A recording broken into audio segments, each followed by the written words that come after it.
ये बेचारी भैंस माँ बनने वाली होती है, लेकिन उसे कहीं भी ऐसी जगह नहीं मिलती जहाँ वह अपने बच्चे को जन्म दे सके। बेचारी भैंस के पास समय बहुत कम था और गांव उसके लिए सुरक्षित नहीं था। गांव के लोगों ने उसे तंग करना भी शुरू कर दिया था। भैंस मजबूर होकर गांव छोड़ देती है और चल पड़ती है एक ऐसी सुनसान जगह की ओर जहाँ एक भी इंसान नहीं रहता। सिर्फ खतरनाक जंगली जानवरों के अलावा भैंस ऊंचे पहाड़ पर एक लकड़ी का घर बनाती है। फिर उसी घर में अपने बच्चे को जन्म दे देती है। बछड़ा भूख से बिलखता और रोता है। मामा की आवाज पूरे वीरान जंगल में गूंजने लगती है। भैंस अपने बच्चे को जन्म देने से बहुत कमजोर हो जाती है और भैंस के पास अपने बछड़े को खिलाने के लिए कुछ नहीं होता है। फिर भैंस हिम्मत जुटाकर अपने बच्चे के लिए खाना लेने जाती है। तभी अचानक जंगल का खतरनाक शेर उस पर हमला कर देता है। इधर जब बच्चे की माँ वापस नहीं लौटती तो बछड़ा भूख से बिलबिलाता हुआ अपनी माँ को ढूंढने लगता है। फिर कुछ देर बाद बछड़े को उसकी मरी हुई माँ मिल जाती है। फिर नन्हा बछड़ा कांपते हुए अपनी माँ के पास जाकर कहता है, माँ उठो ना, अभी मैंने कुछ भी नहीं खाया है। पर भैंस नहीं उठती क्योंकि वह मर चुकी थी। फिर बछड़ा रोने लगता है, लेकिन अभी तक आपने बछड़े के लिए लाइक सब्सक्राइब नहीं किया।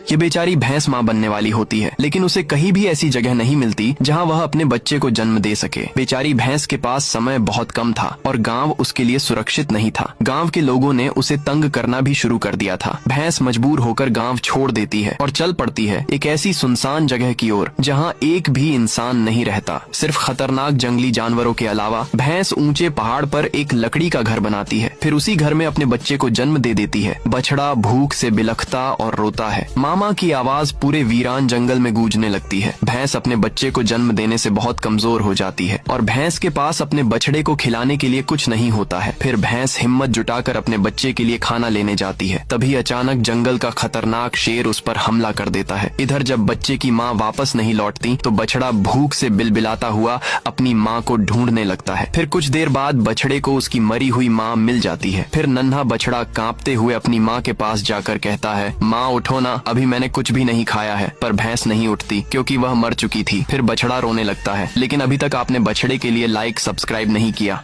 ये बेचारी भैंस माँ बनने वाली होती है, लेकिन उसे कहीं भी ऐसी जगह नहीं मिलती जहाँ वह अपने बच्चे को जन्म दे सके। बेचारी भैंस के पास समय बहुत कम था और गांव उसके लिए सुरक्षित नहीं था। गांव के लोगों ने उसे तंग करना भी शुरू कर दिया था। भैंस मजबूर होकर गांव छोड़ देती है और चल पड़ती है एक ऐसी सुनसान जगह की ओर जहाँ एक भी इंसान नहीं रहता। सिर्फ खतरनाक जंगली जानवरों के अलावा भैंस ऊंचे पहाड़ पर एक लकड़ी का घर बनाती है। फिर उसी घर में अपने बच्चे को जन्म दे देती है। बछड़ा भूख से बिलखता और रोता है। मामा की आवाज पूरे वीरान जंगल में गूंजने लगती है। भैंस अपने बच्चे को जन्म देने से बहुत कमजोर हो जाती है और भैंस के पास अपने बछड़े को खिलाने के लिए कुछ नहीं होता है। फिर भैंस हिम्मत जुटाकर अपने बच्चे के लिए खाना लेने जाती है। तभी अचानक जंगल का